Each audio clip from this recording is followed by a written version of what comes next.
Praise the lord and good morning. ప్రభువైన యేసుక్రీస్తు వారి అతి శ్రేష్టమైన అత్యున్నతమైన నామంలో అందరికీ వందనాలు.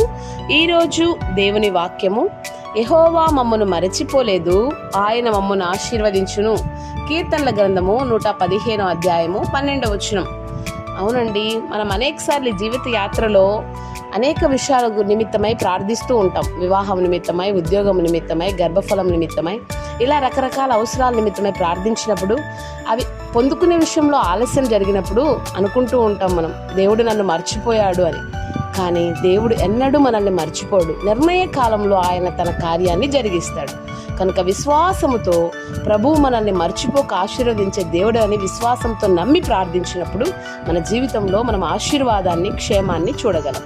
అలాంటి కృప ప్రతి దేవుని బిడ్డకు దేవుడు దయచేయునుగాక. May God bless you all. దేవుడి మాటలు దీవించునుగాక. ఆమేన్.